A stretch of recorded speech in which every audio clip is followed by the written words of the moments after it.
Hello, good evening, everyone. Hello, How are you guys? good. Good. Okay. So, how did the class go last week? So like on Thursday. So I was not here on Thursday, right? How did it go? It is good. Okay. Okay. So now just like taking a looking at the review. So okay. So let me see up to what section did you cover? All my slides. I'm just uh, checking on the videos. Just a second. To what part? Did he cover the this problem? Okay. Oh, did he cover all the slides? Okay. Nice. Okay. Okay.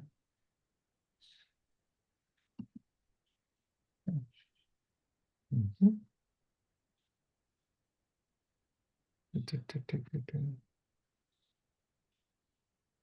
Hmm.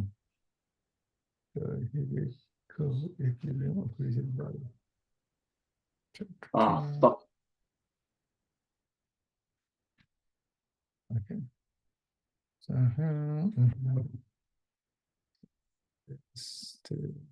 okay.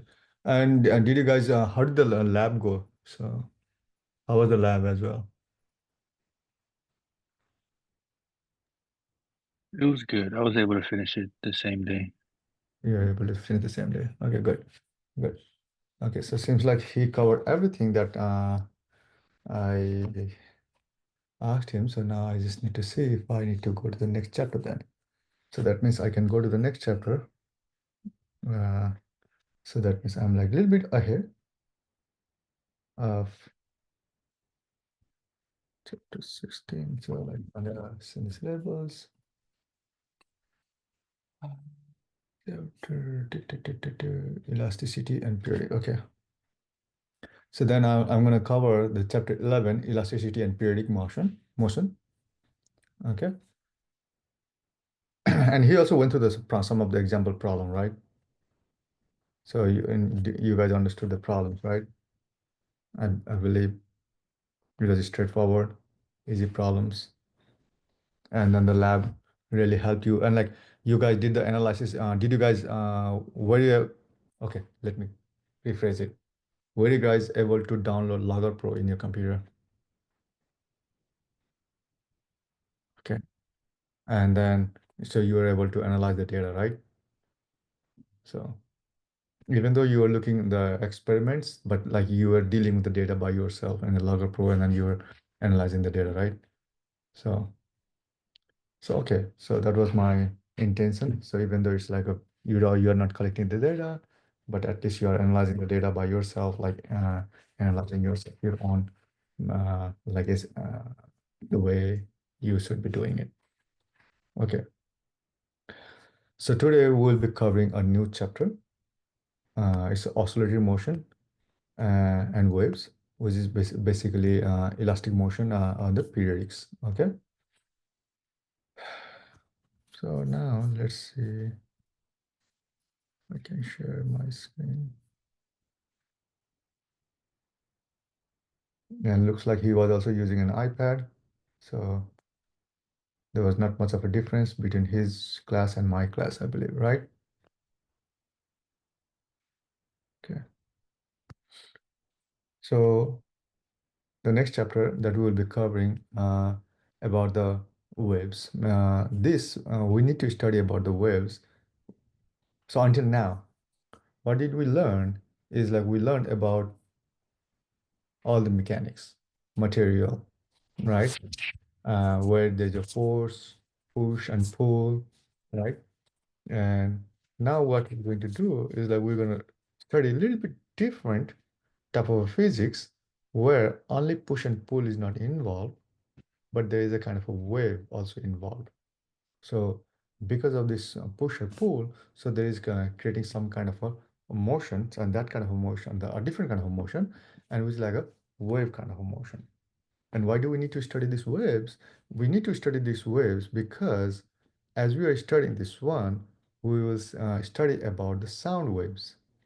So sound is also what is also a force. So as we are speaking, what we do, we push the air out of your mouth, and then when the air uh, in our surrounding gets compressed and pushed back and all the kind of things.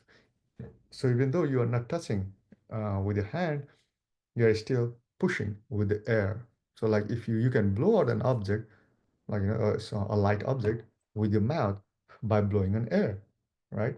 So now what is happening there and why is that happening? So understand those kind of a behavior, we need to understand the waves, and to understand these waves, so we are first trying to understand what this oscillatory motion is, how the wave behaves, and what are the stress and strain. So what are all those things, property about the material. That's what we're going to study today. Okay, make sense? Okay, let me put this one up here, and then here, we got here screen. Okay. Mhm. No, yeah, here. Okay. So I can see my chat and then both screen are together. So until now, what we said, like all the push and pull is a applied force, right? So what we have learned until now is like because of the push, we can move an object back and forth, right? And also within push and pull, we can have an object roll, or there is a linear force, there is a rotational force, which is torque, and object will move in a linear motion, or object will roll, or it will slide, it will glide, all kind of things that we learn, right? So, but now, if something does not move, what happens? We, with this result of this push and pull, we can change the shape and size of an object, right? Did I teach this one already? No, right? I don't know why. I think like I talked about this. Okay. Okay. I'm maybe in like deja vu mode, like, I know. I feel like I talked about this. Like, okay. Right. So with this push and pull, you can change the shape and size of an object. So what does that mean? Like in any materials, the atoms and molecules, they are distributed in a certain geometry. And then those molecules are held together by a force, a different molecular force, and those forces we can represent as if they were attached by a spring. So that's why something you can squeeze in and then it gets back to its original shape again, right? So like in case of spring, if you squeeze in and then it comes back to its original position, if you pull, it will go back to its original position. So it will retain that one. So that means the same way, if you are squeezing the sponge, so it will go back to its original position. So like, if you try to push the balloon, air filled with the balloon, so it will go back to its original position. So there is like some kind of a play between the molecules itself, because there's a space between them, and those space is uh, filled by we can assume there's a spring attached to them, where these springs acts as like a bond, a connection between this molecular point and this molecular point. So they act as like way of connecting each other and staying together. So now when we will apply some push and pull, what we can do, we can also squeeze this spring, or we can extend this spring, or we can twist, or we can turn, right? So we can change the dimension. So if it is like perfectly square, so if by pushing or pulling, we might change it into a rhombus shape, right? Like in case of like what we said that this Hooke's law, right?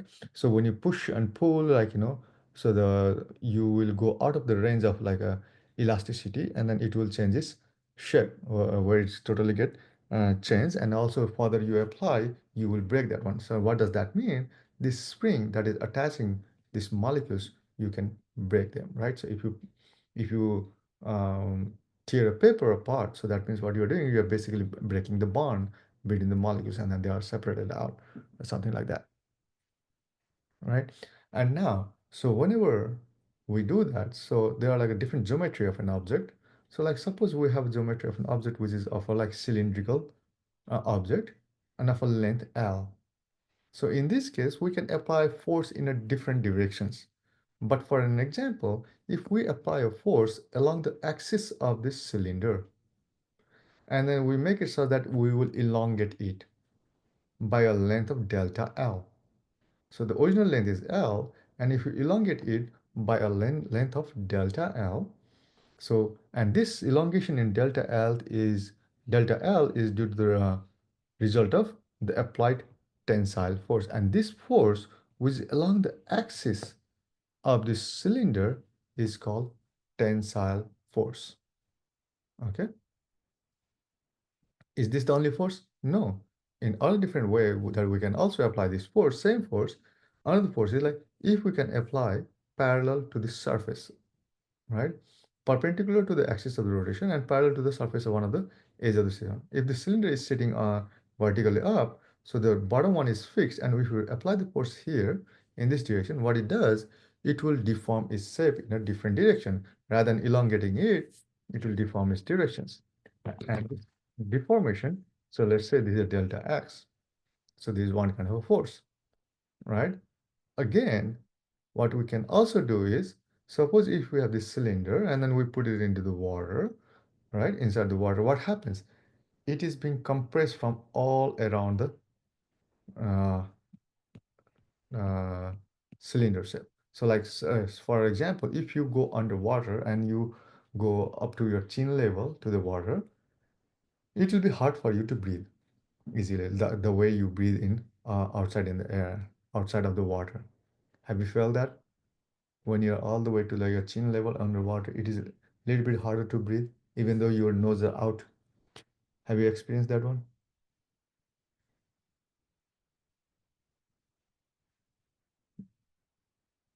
Oh, you never noticed it. So, okay. Next time when you notice it, why? Because this water is pressing your lungs everywhere from outside your to your chest, right? So now, so when you breathe, what you need to do, your diaphragm needs to expand, and then because there is a force, 8 times the atmospheric pressure, right? So that is pressing on your body. So that will uh, not make it very easy, comfortable as you are breathing out of the water. So next time when you go to and then feel, you'll notice a difference. But maybe you are a swimmer and you got used to of it, Derek. But for a person like me who can swim as long as I can stand underwater and with my face outside the water, I feel good. But as soon as I go deeper, mm, my breathing pattern goes away. So and then everything feels hard, right? So, but generally, yes. So because of the pressure. So because whenever you are outside in the air, so there is like a uh, air molecules that is pressing on you. And one good example that you can also do is like suppose you have a can, right? And then you close the plug of the can and you heat it out, and like sorry, you open the lid can and then you heat it out, heat as much as, and then you close the can and you take it out and then you cool it down. What happens that can gets crushed? Why? At the beginning, when the can had some like air molecules, so that has been escaped out of the can, right? Or what you can do, you put a little bit of water on that can and then you boil it, and then you close the plug, and then and after you stop the heating it, and you pour the water in it, what happens? It will squeeze. Why is that? Because all the water molecules that was like expanded and was giving a pressure to make it safe. But now when you cool it down, the water molecules, vapor inside the can gets condensed, and then the air pressure from outside becomes like a heavier, so that will cross. Okay, and this kind of pressure which is coming from outside from in all direction, and as you see here, so this is a circle, and these forces are perpendicular to this surface from outside, and this kind of a force is called volumetric pressure because it is acting all around the volume of body. So that's why it's called V is the volume of body, and delta V is the change in volume. So this is the original volume, and then it got shrunk by a volume of delta V. And so there are different kind of force. Now again, remember in physics, so what we did here, so there's a one force which is perpendicular or like parallel to the axis of rotation or like axis of this cylinder, and another force which is perpendicular to this force, and another force that is all perpendicular all around. So now any force in between is the uh, derivative of this force, like anywhere in between. So it depends on the angle theta. So right now, so the special case, and the special case. So now in all these cases, so there is a change in length. In these two forces, there's a change in length. And here, there's a change in what? Area, shape, there's change in shape here as well, and here also there is a change in shape and due to the volume. So here, so length and width. So here, if this is like a rod is like really thin wire, so there's a change in length. Here it will be change in area, and here it will be change in volume.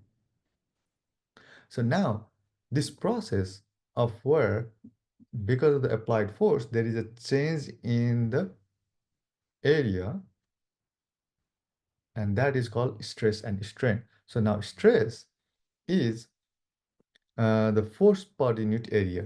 So how much force you are applying per unit area, the deforming force, right? Acting on an object per unit area is called stress. Stress is basically like a force. And and this force will produce a strain. What does strain means? Deformation, right? So generally when we say like stress, we talk about like a mental stress, right?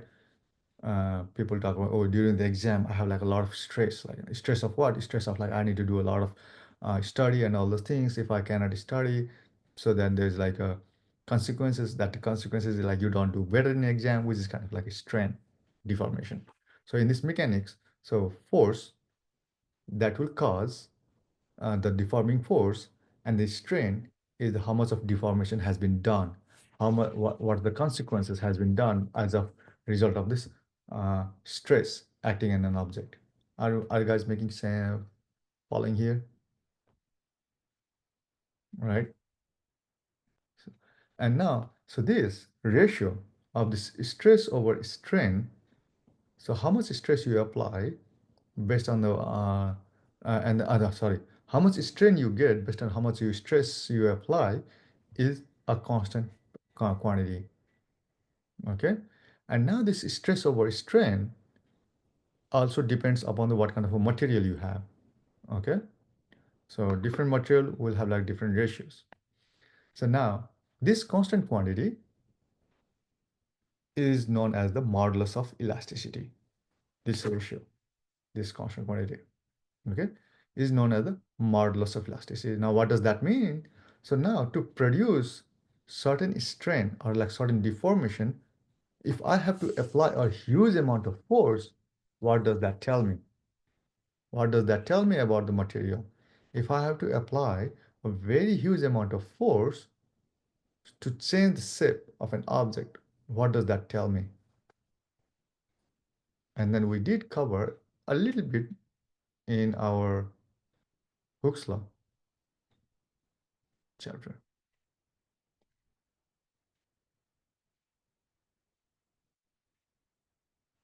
Do you remember?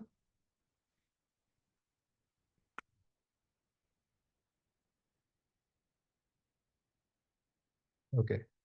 And this quantity, and I just forgot to get an attendance for you guys here, which will make you guys talk or like type.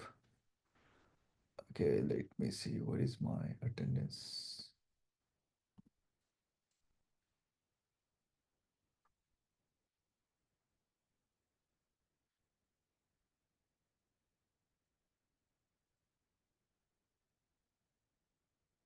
Okay, the code for today's class to make an attendance is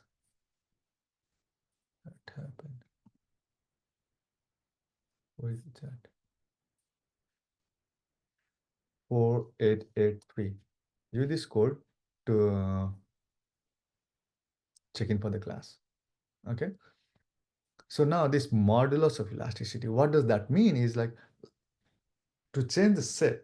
So that means that particular object, if this modulus of elasticity, this constant parameter, this ratio is very, very, very large, so that means that object wants to retain its original shape as much as possible. So that means it is the measure of elasticity.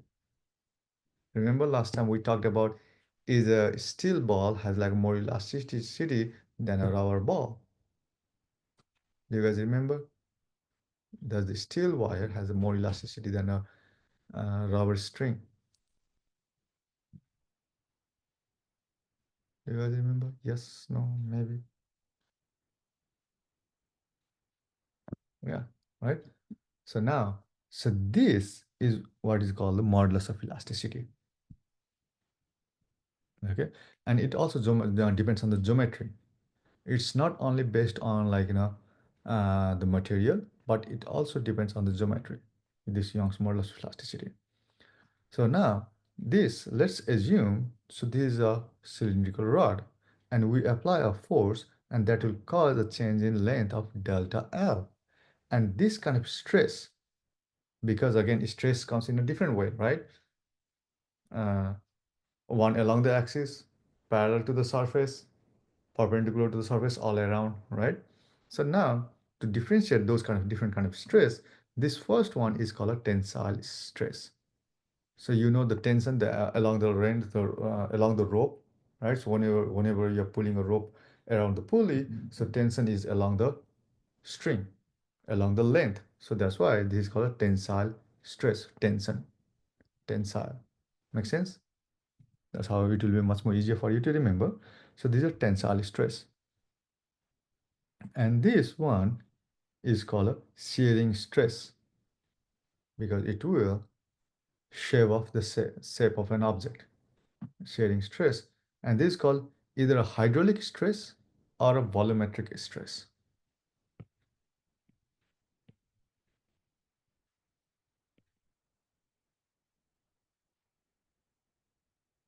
Okay, so either one of those.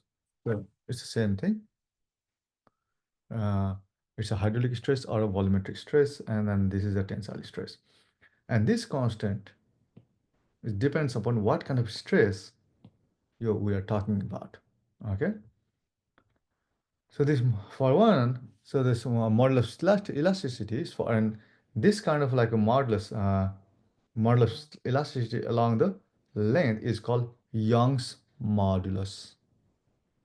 If the length is changing based on the amount of stress you applied, that's called Young's modulus, which is basically tensile stress is directly proportional to strain. So that means if we get rid of this proportionality sign, what you get, we got equals, and then this proportionality sign is replaced by this y, or this is a constant factor, right? And this constant factor is called a Young's modulus. And again, by definition, what did we say? The stress is the force acting perpendicular to the surface. So this is my surface, and this force is acting perpendicular to that one. Perpendicular force per unit area. Okay? And tensile stress is what? How much change has been made compared to the original length? How much length has been changed compared to the original length? Ratio of force per unit area. Again, what kind of force? Perpendicular force to that area equals Young's modulus times the change in length over the total length of the original length of the rod. Make sense? Right? So now from this one, so now what do we get? This force is Young's modulus times area times delta L over L, right? And where, and again, from Hooke's law, remember, what did we say from the Hooke's law? So this force that we can apply and that will be proportional to the change in length. And that a force is equals to some constant times change in length, F equals to kx in terms of spring, right? Remember, F equals to kx, the spring, minus kx.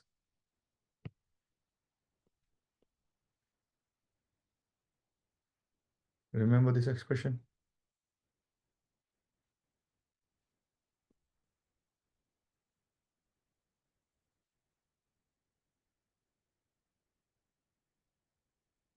Do you guys remember or no? Oh, yes. Yeah. So this, what is like, is the restoring force of the spring. So when you extend the spring, where x is your uh, length by how much you are increasing from the equilibrium. So now if we look at this expression, if I will put this y is what? A Young's mode proportionality constant. A is what? The area, which is a constant quantity. This length, original length is a constant quantity. And here delta L is only the variable. So that will change how far it can get extended, how far it get extended. So that means I can write down this expression as force is equals to some constant times this delta L, right?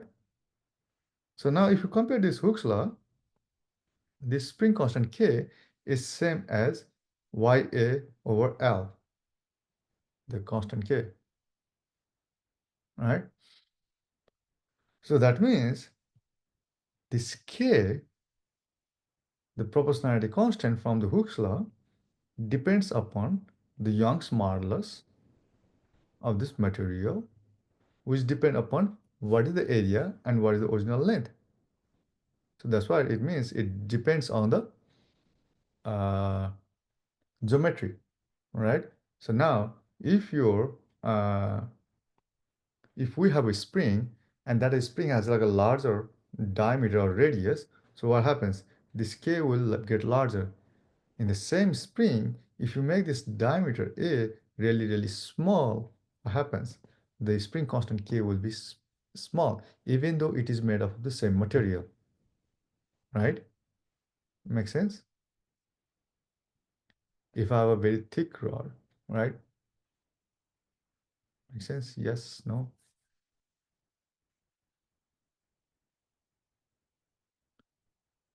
So like for an example, you guys drive a car, right? Do you guys drive? Everyone drives a car, right? Yes.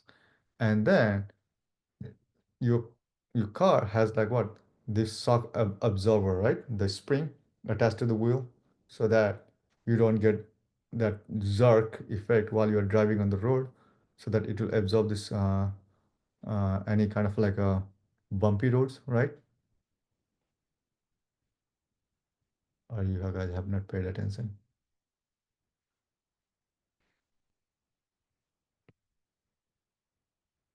This is your wheel and then there's an axle. So there is something, a spring, a shock absorber, right? Attached to your wheel. And that spring, even though it's metal made of like steel, so that spring is really, really, really, really thick, right? Why? To get this larger constant K value. So that it does not change its delta L very easily. So you have to apply a huge amount of force to get it break or deform completely. So that's why this K constant is like important. And if you have a garage, and in a garage door also there is a spring, so to lift the door open and close, right? And those springs are like really, really thick, right? Uh, so now again, so there is like a, and those springs are like in a great tension so that you can easily pull up the garage door and pull down, right? So, so this kind of spring is like everywhere. And if you're riding a bike and motorbike or like a bicycle, right? And it has a shock absorber and some of them has a spring system and some of them has like a uh, pneumatic shock absorber, so using the vacuum and all kind of thing. And so that what this K will give you, so how much force you can apply, right? If I have a very large amount of K, so that it can handle a very large amount of force before it gets deformed. Make sense? And this K value is also, so not this K, this K value depends on the characteristic of the material Y, the Young's modulus, the area, and the length. So that means this K depends on the geometry, but while this Y, Young's modulus, is the characteristic of a material. Okay, so what material do we use? So that's my Young's modulus Y for the length element. And while this K depends on the geometry of an object as well. Make sense?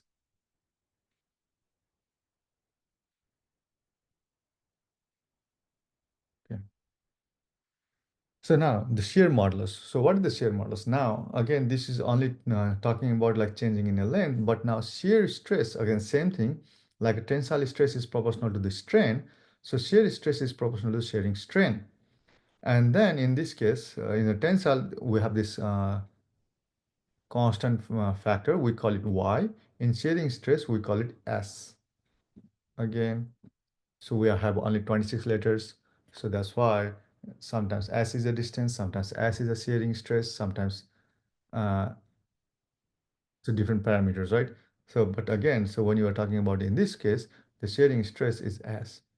And now, so when the bottom of this rod, the cylinder is fixed and we apply a force, so which we already learned in our dynamics of rotation motion. So when there's a force acting in this direction, there's another force, a couple force due to the friction which is holding here will be acting in other direction, right?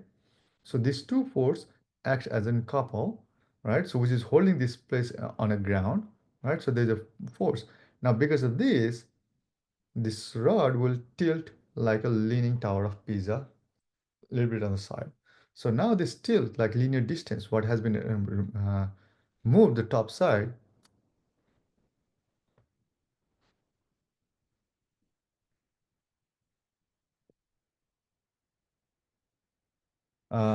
outside. So what is the distance is delta x, right? So now if this distance delta x, we know how much it has been tilted, then we can use a simple trigonometry here, right? Can you use a trigonometry here? So now look at this one. This looks like a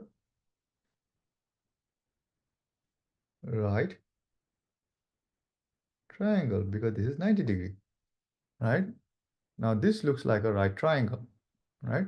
So now if I know my this delta x, how much the deformation has been done on the shape, and I know my length, so then I know by what angle it has been tilted, right? Make sense? So now that we can do by delta x over L. So I can calculate, so tan of this angle theta, do you guys still remember the trigonometry? Do you guys remember the trigonometry? Yes, no, maybe. Okay. So now, so that means if I do the tan of this angle theta, so suppose this angle is my theta, right? If this angle is theta, so that means I can have my tan theta equals to delta x over L, right? So, but now, so in here, this F parallel means this force is perpendicular, parallel to this surface per unit area equals to the shearing stress or shear modulus, we can say shear modulus. And what is my change in uh, the shape delta L by how much the distance is uncovered over the L. And now what is this quantity? Delta x over delta L is also tan theta, right? Right? So, okay, so in here, instead of saying theta, I said it's a phi. Right? So now here, so this angle phi.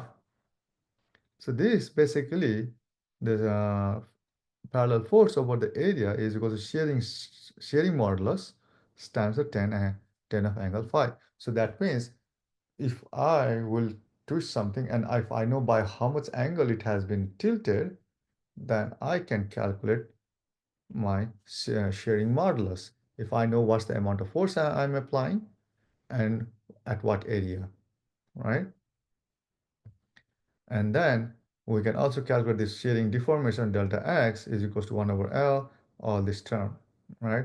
So again, this one is again is the same form as F equals to K times delta L. So F parallel is equals to SA over L times delta x. We can also write down this one as SA over L delta x, right? So again, this is also what? A kind of a factor in terms of spring, trying to get back to its original uh, set. So that means we need to apply this factor times this delta x amount of force to make this change. And now third one is bulk modulus or hydraulic stress, or we can say volumetric stress or volumetric modulus. So tensile Young's modulus, shear modulus, and bulk modulus. Bulk why? So because it is not acting in one direction, it is acting from everywhere in a bulk, right? So that's why it's called a bulk modulus. Again, so like if you look at this, if you have this, until now we have like a one dimension and two dimension surface, but now here we have a three dimension surface where the force is acting from all sides, top, bottom, left, right, back, forward, right? So acting in all these directions. And then if this is my original area A, so and then if this cube gets shrunk by a small volume delta V. So that means from original volume, so my new volume will be V naught minus delta V, right? And then this is the force that is acting perpendicular to the surfaces on this one, right? And this again, the hydraulic stress is what? Force per unit area, right? Force per unit area is equals to bulk modulus times change in volume over the original volume. It's the same thing again, so change in x over the original length, change in x, right? And here is change in volume over original volume.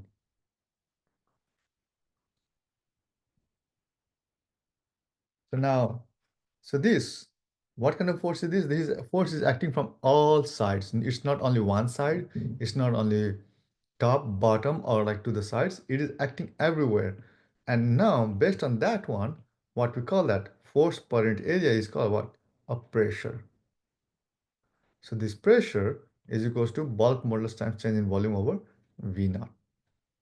And this,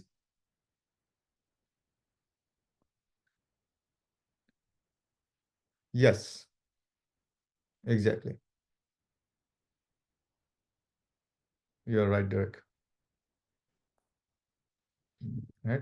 So that's why it's like bulk modulus, like based on like whenever you design a submarine, yes, you have to consider about this bulk modulus, what kind of material you're going to use and everything, right? And so that means this change in volume, we can also write down in this term. So this change in volume will be pressure times del V naught over B, right?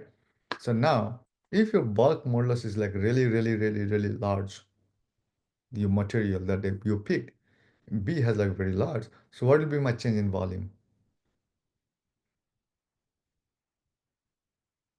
Very small, right? So that means, so as you said in the submarine, you know how deep in the water you're gonna go. So that means you know what will be your pressure down on that one. So now for your submarine not to get crushed, so what kind of material do you need to choose? So you need to choose a material that has a very large bulk modulus B. Make sense? Same thing for airplane. It goes up in the air, right? Where the pressure is really low because the air is really thin. What you need to do? If the air is really thin, it might expand, right? Easily expand. So now we need to make something so that doesn't expand. So that's why the airplanes are all pressurized inside, right? So that's why whenever you go up and down, the air pressure changes and your ear starts acting funny. Make sense? And we talked about this graph, I believe. Earlier we talked about the uh, force that we apply, and over the deformation here, stress over strain. If you make this plot, So these are linear where this is like elastic region, and here's a permanent deformation happens. And if we apply more force than needed, what happens? It will rupture. Okay. So now based on this one, so we have this problem here, right? A sculpture weighing 10,000 Newton rests on a horizontal surface. So this is sculpture, right? At the top of 6-meter tall vertical pillar. So this is a straight vertical pillar shown in the figure. The pillar cross-section area is 0.2 meters square, and it is made of granite with a mass density of 2700 kilogram per meter cube. Find the compressive stress at the cross-section located 3.0 meter below the top of the pillar. So that means if the pillar is 6 meter tall and we are looking at somewhere at the 3 meter segment, right? So what is the compressive stress at that particular segment? So now what we are trying to say here, compressive stress, what we are trying to look here, what does that mean? Compressive stress means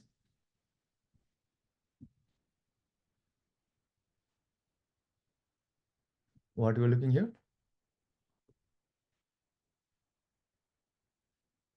Anyone? Yes, tensile stress. Yeah, so how much of force per unit area? Yes, right? So, and we are looking for the tensile stress at 3 meter down from this top of the pillar where the sculpture is put there. And now, since this is made of a granite, so we are given the Young's modulus for granite. So again, as I told you guys earlier, so granite, the Young's modulus is the property of the material, right? And this the spring constant K or the constant K is depends on the what? The material, the geometry, shape and size, right? So now how do we calculate this one? Do you guys want to try to solve this problem first and see how it goes? Okay. So, okay, I'll give you guys 5 minutes to try on this problem. Okay.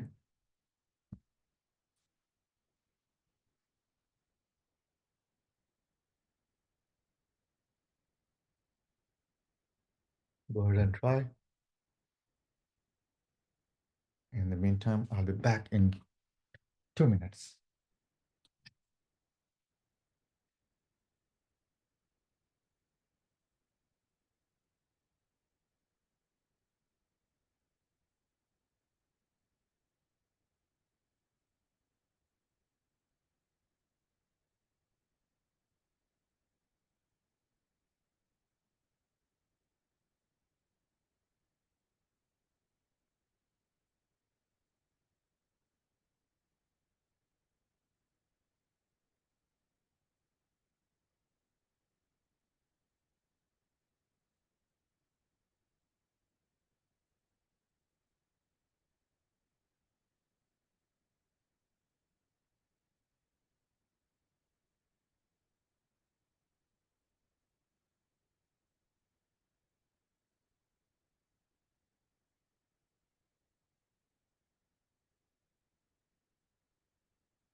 Are you guys able to do it?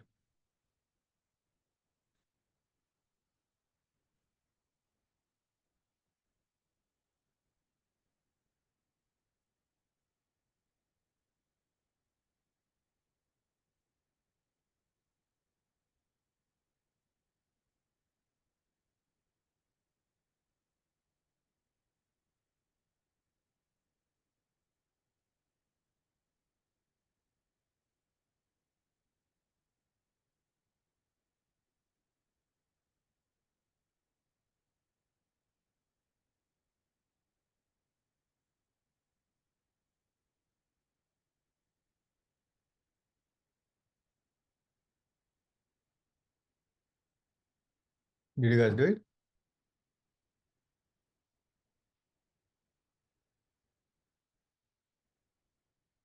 Okay. Okay. So let's look at the solution then. Okay. Let's see.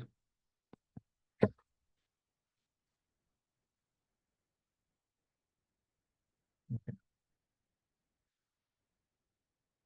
So what do we know by stress is like a stress is force per unit area, right?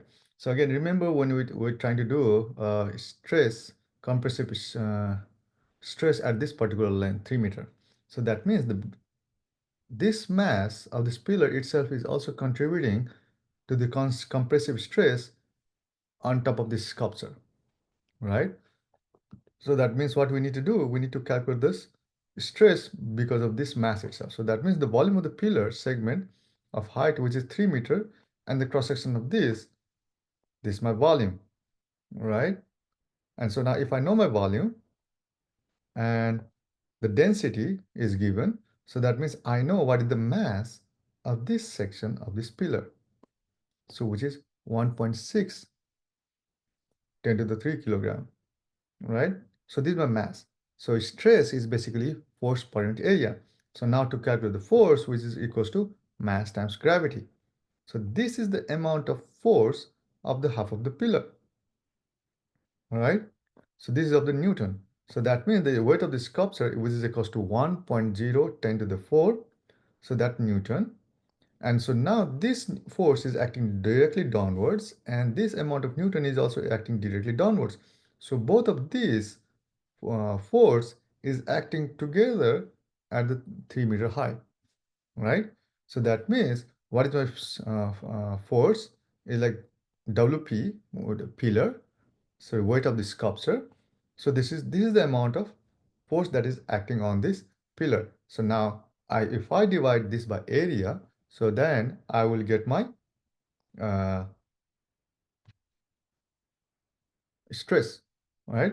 So this, so 2.5, so if you divide this one, I'll get 1.28 times 10 to the 5 Pascal, right? Force per unit area, right? And the strain is what? Strain is stress over Young's modulus, right? Because stress is equals to Y times strain, right? So that means my strain is stress over the Young's modulus. So and then what is this quantity here? So this quantity is the strain is a unitless quantity, right? So because it is strain is like another formula of strain is what? Delta L over L, right? So the length over dimension wise length over length, right? So that means this strain is just a number, the ratio number, but my stress is a force.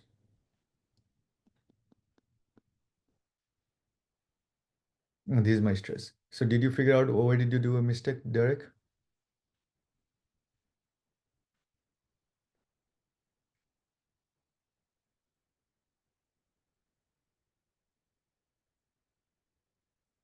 Okay. So everyone got to see this one?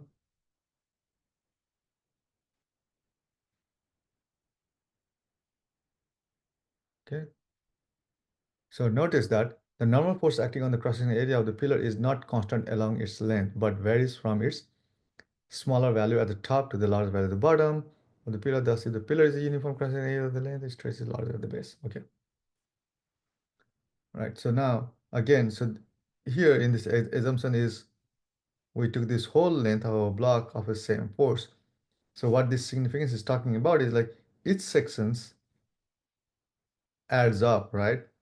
So it's not like one, but this is like whatever we did is like a from top to bottom. So we consider everything because if we put it like even chunk wise, so this small chunk will have like different mass and another chunk. So this and this add and add and add, right?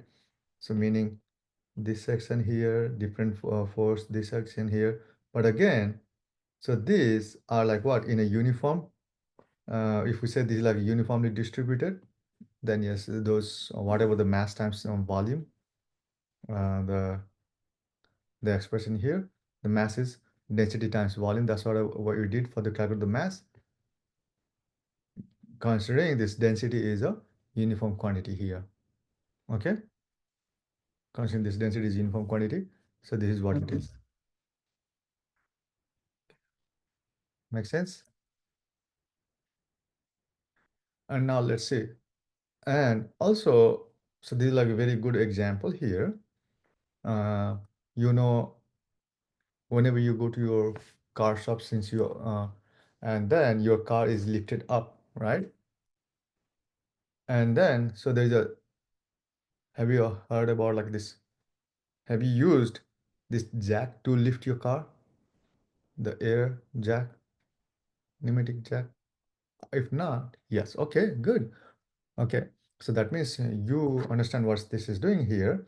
So what is happening? There's a small handle here, and there's like small piston, and you push on this piston really nice, easy, but then you will be able to lift up the heavy object car. But in this case here, we are crushing this object to break it apart, right? So now, why in this situation it is so easy to crush this object, or why it is so much easy to lift a car with that jack? Why is it so easy? Excuse me, I got this call. Can why do you Why do you think it is so much easy to lift up a car with that small handle? Pss, pss, pss, pss, pss, and you can easily lift up that tons of like 5 ton of car, 5,000 pound of a car, right?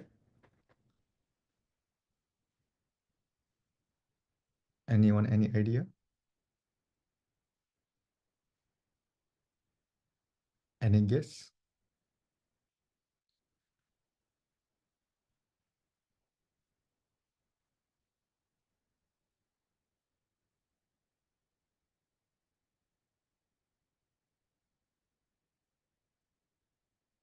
It distributes the effort. Okay. So what is effort here? What do you mean by effort?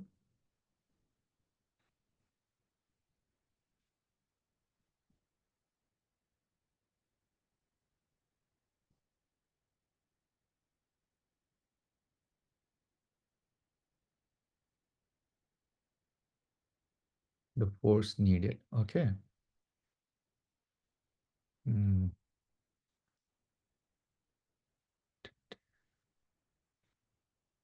yeah. S- Okay. Okay. So rather than like again going through like a lot of questions and answers, now let me tell you something here. So there's a small cross-section area, right? And here we have a larger cross-section area, right?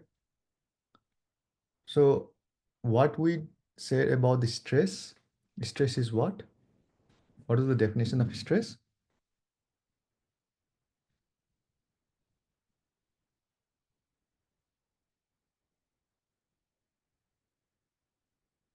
A definition of stress is force per unit area,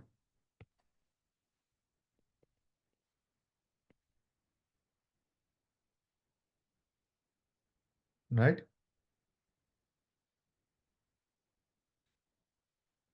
So now, since in these sections, we have a very small amount of smaller cross-section area, so this area is like really, really small, right? So that means my stress, even my force, suppose like 5 Newton, my area is like really small, like say zero point 0.1. So my stress will be what happens to my stress? If area is like really small, what happens to my stress?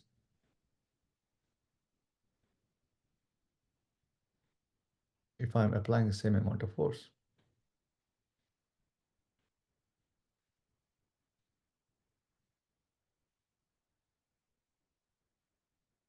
Anyone?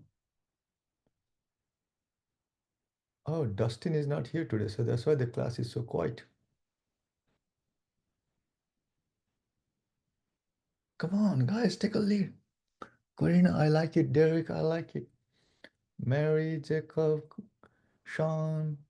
Okay, stress would be small, right?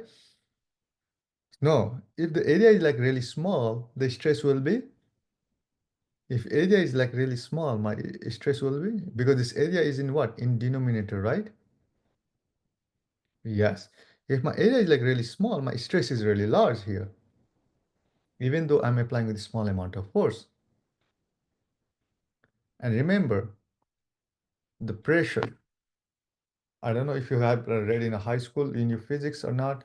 The pressure, when this pressure is equal, the level of the water level is balanced based on the pressure, right? If the pressure on this side is higher, then it will go this way. And this point is like equal pressure, and this point is equal pressure. Now, when they equalize, if the pressure on the both sides is equal, they equalize here, right? So now, if the stress here is like really, really high, even though we applied a small amount of force. But now here, our cross-section area is what? Very large compared to this one, cross-section area, right? If my cross-section area is really large, right? What will happen to my stress? It will be small. Now, to make this stress constant, this because the pressure on this side and pressure on this side, they must be equal. That's what this oil is not compressible. So that means the pressure on this side must be equal to the pressure on this side. So now to have this constant stress, so whatever the stress here, it also needs to have the same amount of stress. But now what did we do here? We increase the area. So now since the area has been increased, what happens to the force? Now this stress is constant. On this side, the stress is same, and this side also the stress is same because stress is basically it's a force per unit area. So here the stress is same, here the stress is same. My cross-section area here is smaller, but the cross-section area at this point is larger. Right? So what does that tell me about the force at this point? What will be my force at this point? A and B. What will be the force at B? So here there is my A. What will be my force?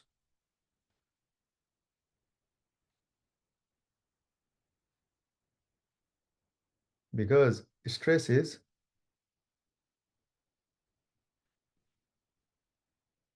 same at A and B. My stress will be same at A and B. So that means what will be the force? What will be the force at A and B?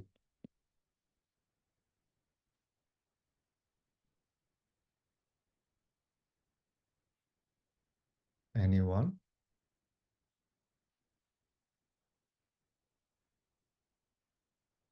Anyone?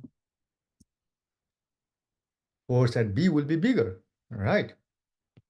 Because so now since area is really big, right? So force also has to be big to make this ratio a constant. So that means since the force is really big, so that means I can lift off the car easily. So even applying a small amount of force, I can lift up the heavy object.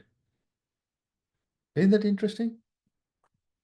If you know physics, if you know the logic, so it's so much interesting, right?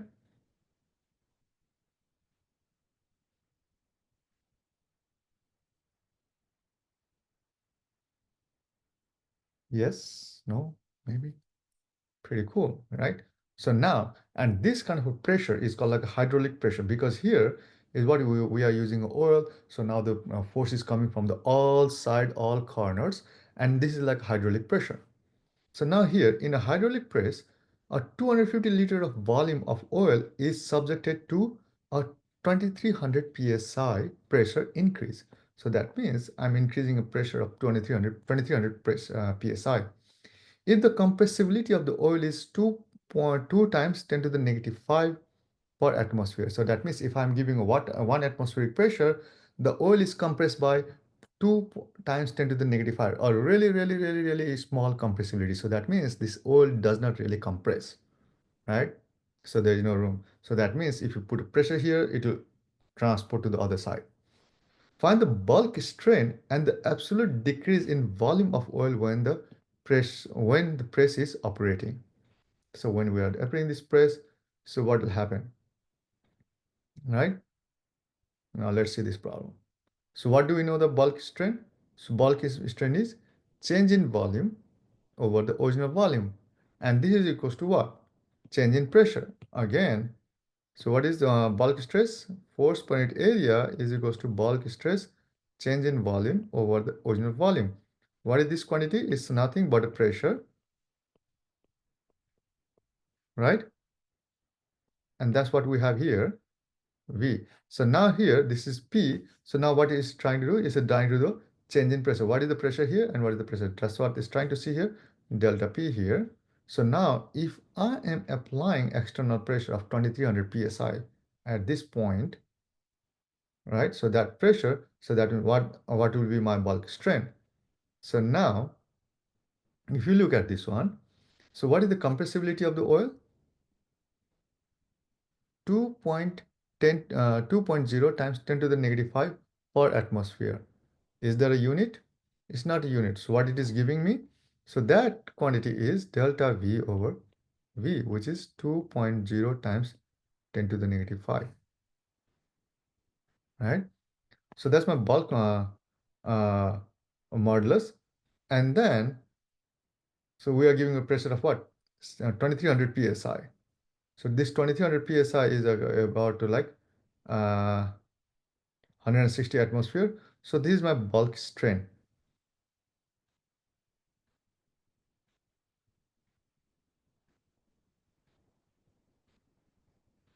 Okay.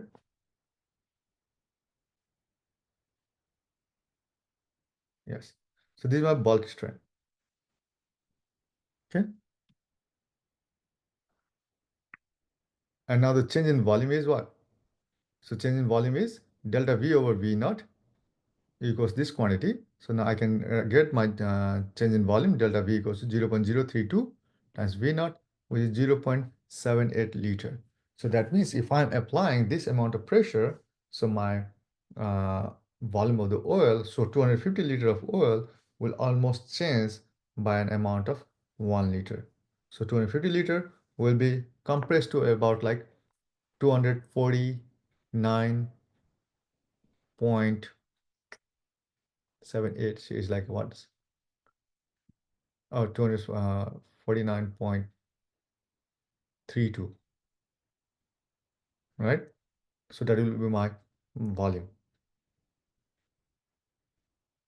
So now, make sense? Does it give you a little bit of idea? Okay.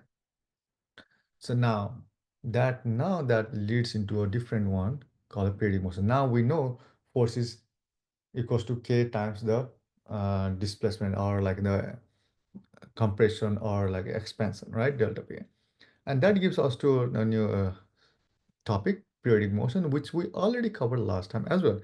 But now, this time, again, let's see in a different scenario where I have this object and going around in a circular motion, right? At ti, the initial time is 0, this object is at this point, okay? And then it goes around the circle, and then final time at t, it comes back to this original position. So this time t is what? the time period of one complete uh, period, right? One complete rotation. Okay. And now let's say this object at any time t is at this point here. Okay. Now at any point it's here.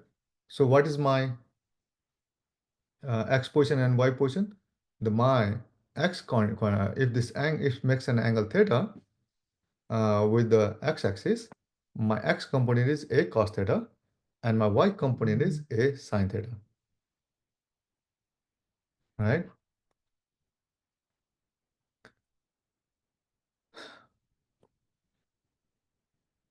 So which is same, and if I will draw this uh, so this vertical component, if I will draw this vertical component as based on where this object is, as you see in this animation here, so this object is starting here, so this and this point here, so what is my vertical displacement? So my vertical displacement is 0 when this object is here, and it ends up here. My vertical displacement is 0, and then it goes up, and then it goes 0, and then goes negative, and then goes 0, and then goes. And then if we keep on tracing this motion of an object going up and down, so this motion is a very nice wave looking pattern, right? And this is a periodic motion. Now, as you see this wave, let's say if it's starting from here, so my point is starting from here and it goes up and goes down, right? And then goes up back again. So that means my wave looks like for one complete oscillation. So this is what my wave looks like, right? So that means, so starting from this point to going all the way this end is like one complete revolution, one complete rotation, right? So this is one complete uh, rotation. So and that's the time period to cover from go from this point to all the way to this point is called one time period, right? And then and that is called one wave, a one wavelength, and this is called one wavelength, and that is represented by a length lambda. Or if I will look at this wave continuously going thing, so that means I can also say my wavelength is from this point to this point, or one wavelength,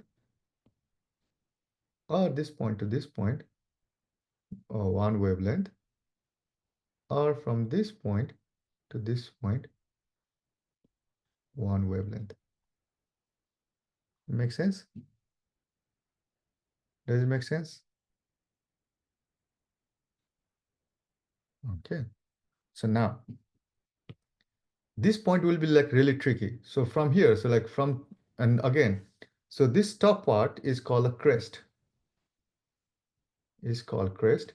A crest to crest distance is a one wavelength, and this is called trough, right? And trough to trough is also one wavelength.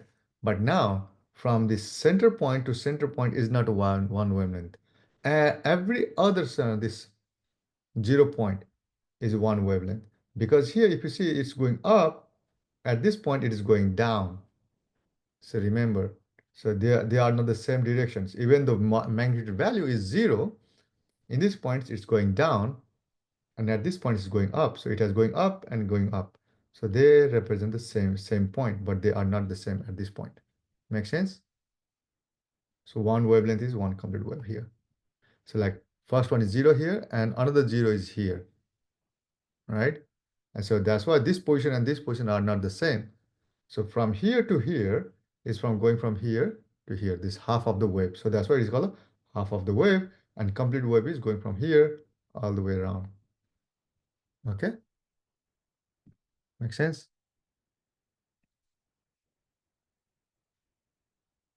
Okay. And my son helped me make this animation when he was 9 years old. He made this code for me.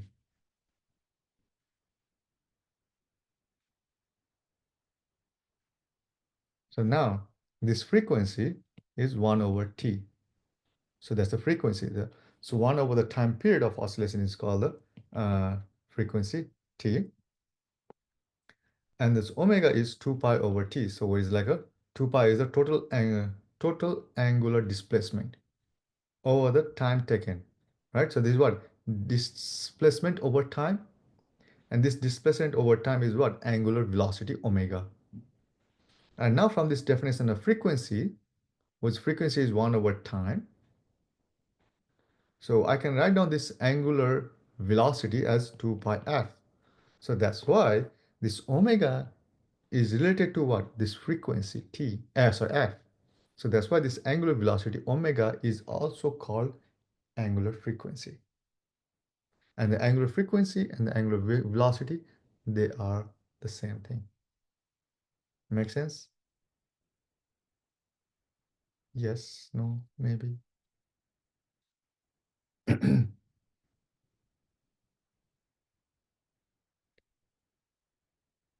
And we know from our linear to like angular relation, so linear velocity will be equal to the angular velocity or angular frequency because v equals to omega times r, right?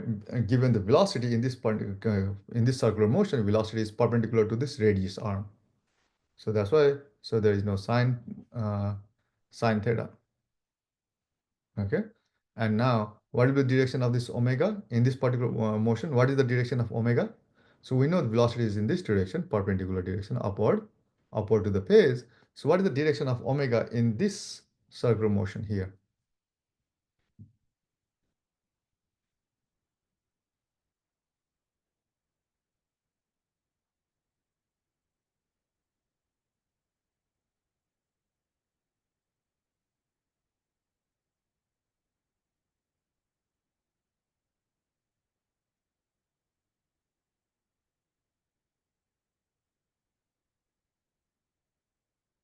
Anyone?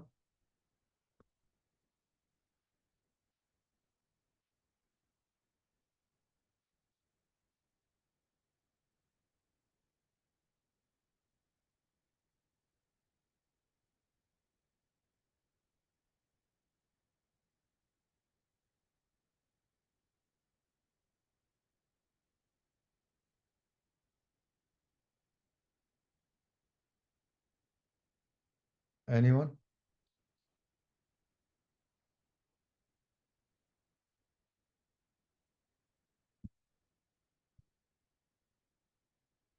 What is the direction of angular velocity in these conditions?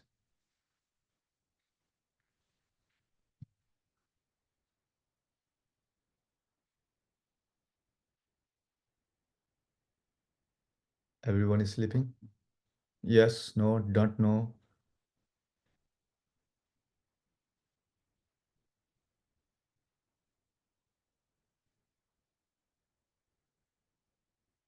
Not sure. Okay, so what we do is like we're gonna go with the right hand curl rule, right? So put your palm towards the radius and then curl towards the direction of the motion. And where does your thumb point? Where does your thumb point? Is it into the pace or out of the pace? Out. So that's why in this case, my omega is out of the pace. Okay? And that's how you do it. Curl your fingers towards the direction, the motion of an object as you're rotating, and your thumb's points is the omega is outward. And if you have been going in the clockwise directions, so you have to rotate, and then your thumb will pointing inward to the base. So in that conditions, the omega will be inward to the base. Make sense?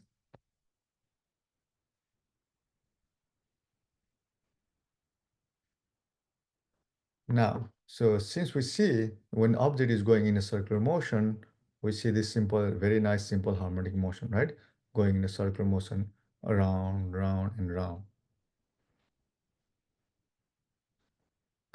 So now in simple harmonic motion, so now if we will, so like suppose in this object is attached to a mass and sitting on a frictionless surface. Okay. And now if you pull this object with some force F and these directions. So now we will get this spring extended. But now, since the spring would like to have a restoring force, it will apply a force in a backward direction to go back to its normal position. But when doing that, as soon as it's going in here, so again, because of the inertia, it will move forward in, but again, the spring will go back to try to go back in here. So it will go overshoot this equilibrium position again, and then again, it will go back and forth. And since considering there is no any loss of energy or there is no any damping force, the friction force, and there is no any a very ideal conditions, right? So in these conditions, if you see this object is going up and down according to into this equilibrium. Now, if you draw a line at this equilibrium line, and then if you see this displacement of this object, as you see, right, when you displace, so there's always a displacement delta x where F is spring is pulling inward, right? So now if you draw this displacement diagram, what do you see? Is the same kind of a behavior like what we had for a simple harmonic motion, right? A very nice curvy motion, right? It's the same like a wave pattern.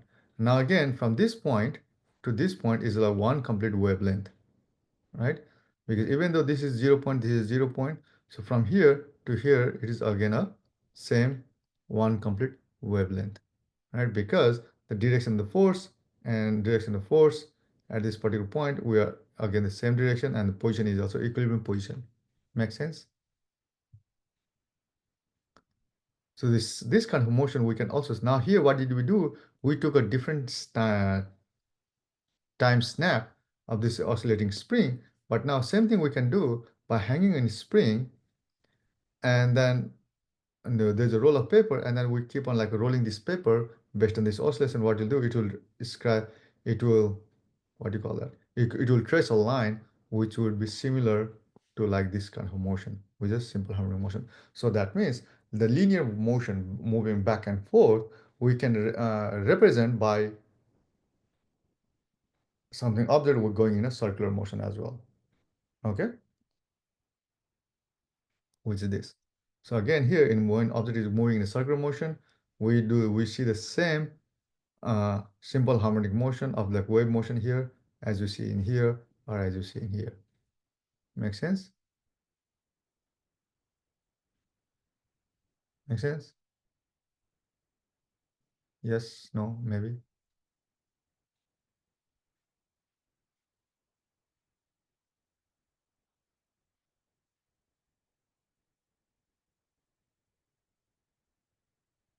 Okay. So now from our Hooke's law, we know the force of this restoring force is equals to the spring force is equals to K, the spring constant times the displacement, right? Which is equal and opposite to the external force.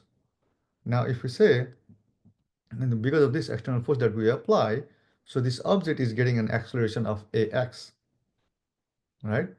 So horizontal acceleration ax. So that means this force is equals to negative times kx. This is the externally applied force, and this kx is the restoring force, right? So that's a negative kx. So that means this ax is my acceleration. I can write down this acceleration as term as negative k over m times delta x. So where k is what?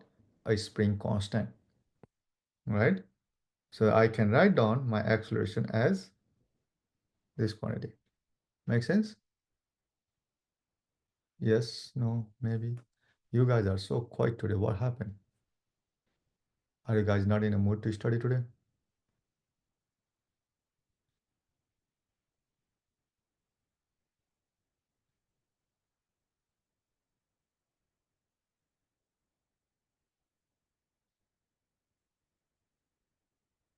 Okay. So now, again, so like it again, this is like so simply from this Hooke's law for mass times acceleration equals to k. Again, so you don't need to remember this expression. Don't try to remember this expression. So you just need to understand how did we end up coming this here. Oh, the external force applied will stretch any spring by k by delta x. So, and that is equals to what? Spring constant times delta x, right? So from Hooke's law. And now from second law, we know for force equals to mass times acceleration, then you can easily get this one, negative k over m times delta x. Okay. So now in this diagram, so ax, right, this acceleration is negative k over m times delta x. So at this point, my acceleration is what? Maximum acceleration, right? Because this acceleration is trying to pull it really, really hard backward in these directions, right? And but at this point, as soon as it goes to the zero position, there is no acceleration. Acceleration is zero at this point because now it doesn't, the spring will not put any pull any more further, but it's because of the inertia, it will go into the further forward direction. And then in these conditions, now because of the spring, it will try to push it away, and with a larger acceleration, which is a max. And then again, at this point, the acceleration will be zero because here, what is my displacement? My displacement is zero at this point. My displacement delta x is zero, right? My delta x is zero at this point. So my acceleration is zero. So here also my delta x is zero. My acceleration is zero, right? So because ax equals to minus k over m times delta x. So it depends on the displacement. Okay. So my delta x here is zero. So that's why at this point, so I have zero acceleration. And at this point, I have zero acceleration. But at this point, my delta x is positive, but my acceleration is what? Negative k over m times delta x. So that means my acceleration is in opposite direction, meaning to the negative x-axis. So in these conditions, my delta x is again what is negative from this equilibrium position to the negative side. So that means negative times negative will give me a positive value. So the acceleration is towards the positive x directions. And here again, my acceleration is zero. And then again back here, we came back to the same situation as where my acceleration is negative here and also my acceleration is negative here. So that means if I start from here, so this is my one complete wave. Okay, so because that's why, again, this is what is a vector, and this is a direction of the acceleration. Here also the acceleration is maximum. Here also the acceleration is maximum. But looking at the direction, at this point, my acceleration is to the negative x-axis, and here also my acceleration is negative x-axis. But in these conditions, my acceleration is the same, but in a positive x-axis. So meaning this acceleration is not same as this accelerations or this acceleration. Only this acceleration is same as this acceleration. So that means this point to this point is one complete wave. Make sense? Make sense?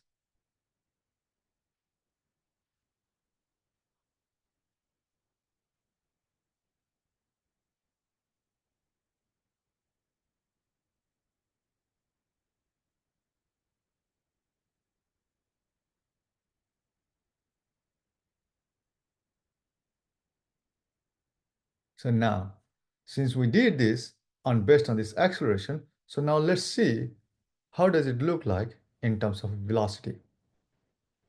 So at this point, at that extreme point, what will happen to my velocity? Anyone? What is my velocity at this extreme point?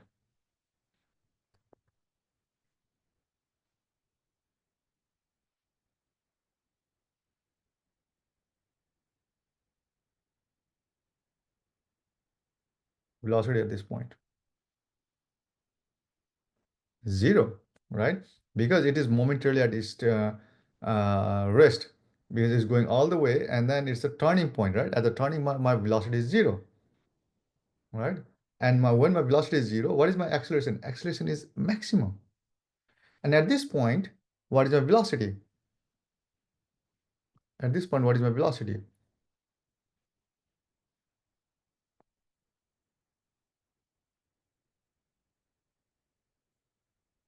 Maximum, right? So because it's the same thing as like when you are going in a swing, so it's like a dip. When you are in the swing, when you are at the dip, so you are going with the maximum velocity. And whenever you are at the extreme position of the swing, you're momentarily stopped and then coming back. Again here, momentarily stopped and then coming back, right? So at this point, you go really, really fast, right? So that's what these values are. So that means when the acceleration is zero, my velocity is maximum. And again, when my acceleration is maximum, my velocity is zero. And same thing here, when my acceleration is zero, my velocity is maximum. And when my velocity is zero, my acceleration is maximum in opposite direction. Now, what do you see here? There is, so now here, it doesn't mean that the acceleration is zero. So that means after this point, my velocity starts decreasing, my acceleration starts increasing in this opposite direction, right? So velocity follows acceleration, right?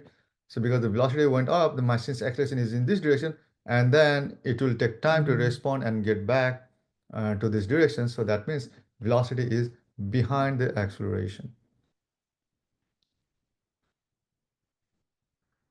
So now we know. Now here comes everything that we have learned until now. So what did we learn from here? So Newton's first law of motions. So because there's no damping force, it will keep on going back and forth, back and forth. And Newton's second law of motion, where F equals to ma, right? And then now what we know after that is energy, right? Which is work and energy. So how you define work and energy? Force times displacement. Now here in this case, so now if the spring is moving this object with some acceleration and some velocity and it has some displacement, right? So that means this spring has some energy to do that, right? So now how do we calculate that energy? So now we know by the definition, energy is whatever the amount of force that you apply times the displacement, right? Whatever the amount of force you apply times the displacement, that is my energy. So now what is my force applied? Which is m times acceleration in the x directions, right? So that's my acceleration. And now, how can you calculate this acceleration? So now we're going to use all the physics that we learned until now, right? So kinematics. Now this is what my acceleration. So now at this final position, I have a zero velocity, right? And suppose I'm getting with some initial velocity. So now from kinematics, so at this point, if I say this is my initial position, my initial velocity is zero. So that means, and I know my displacement delta x, so that means I can calculate my acceleration in terms of this velocity, vx squared, right? And then, so this, if you simplify this expression, since this is zero, no, not that is zero, since this is zero, right? So that means my acceleration is v square over 2 times delta x. Now what do we have this expression for the energy? ma times delta x. Now if I will substitute this value of this acceleration in this formula of this energy, what do we get? mvx square over 2 delta x times delta x.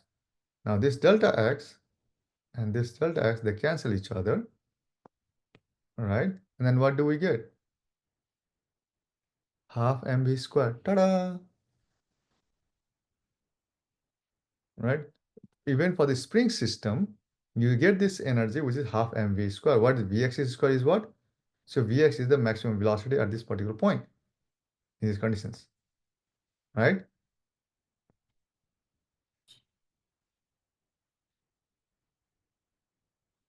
So that means this potential, so now in these conditions where the potential energy is totally zero, so that means my kinetic energy is like maximum at this point.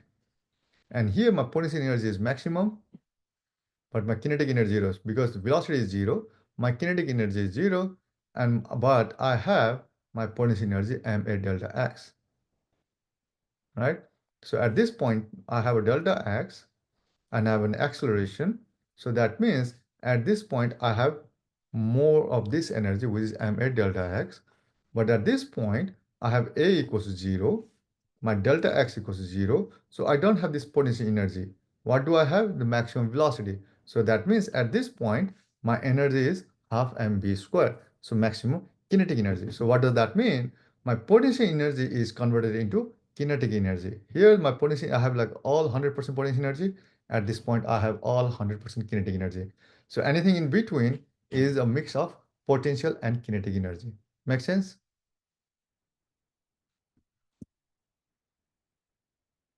Make sense?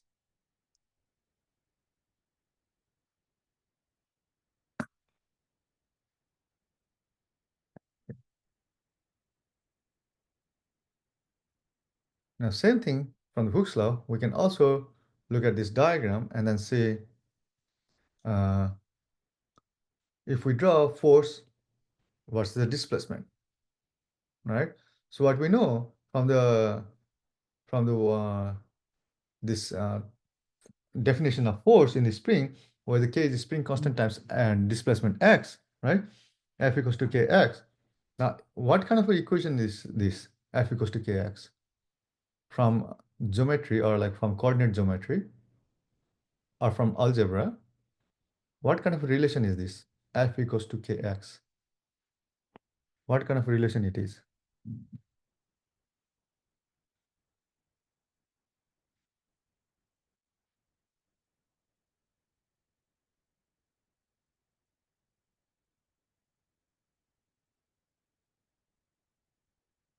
This F equals to kx. This equation is similar to what kind of equation?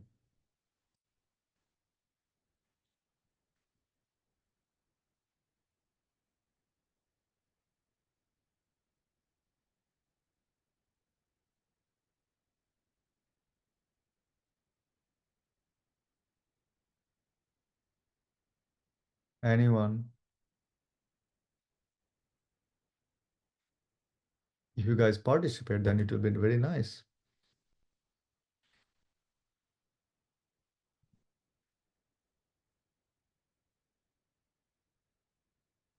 Yes, no, maybe, don't know, forgot. I haven't looked at it, like, yeah, something, some response. Come on, guys. All right? You need to respond at least. Then I can give you a review. So, okay, what this equation looks like. If there is no response, then I don't know if you guys are in front of computer or not, or I'm just like talking to a black screen, right? I would not know. So I need to know what you guys think and what if you are. Now, if you look at this equation, y equals mx plus b. Does it ring a bell? So what kind of equation? What kind of equation is this now? Linear equation. And now what happened to my b then? Here I don't have b, right? What happened to my b? It's 0. So what does that mean?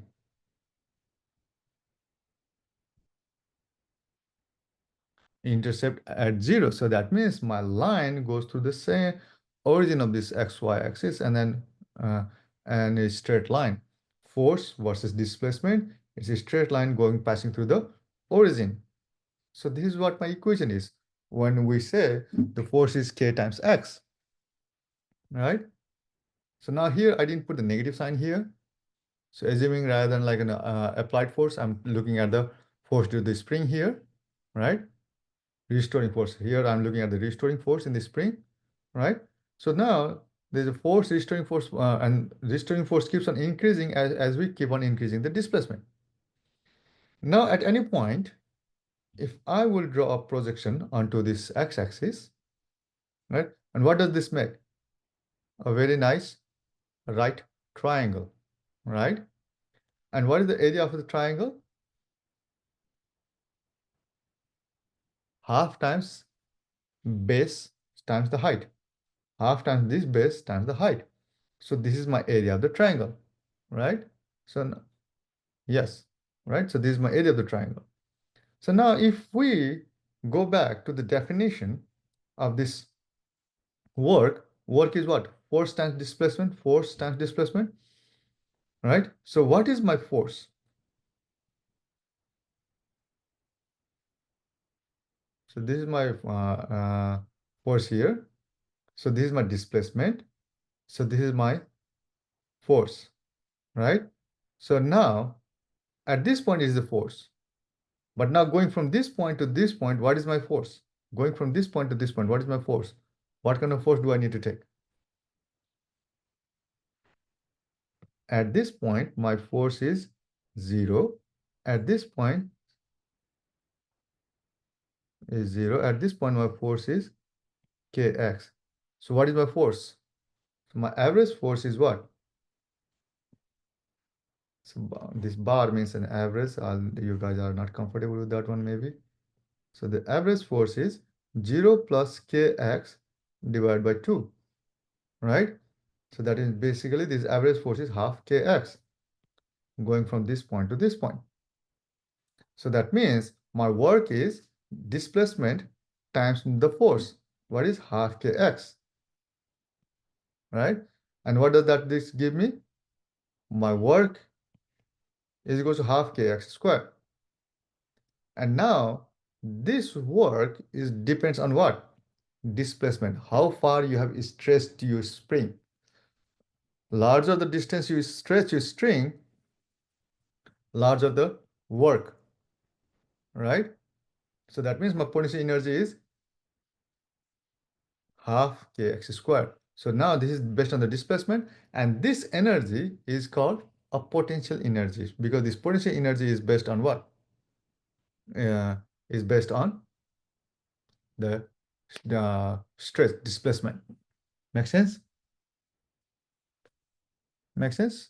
So this is my potential energy of this spring. Yes. Okay. Okay. So right now I'll stop right there. And then I'll come back in 10 minutes. Okay. 15 minutes after you guys enjoy your lunch or dinner, sorry, dinner. And then we'll come back.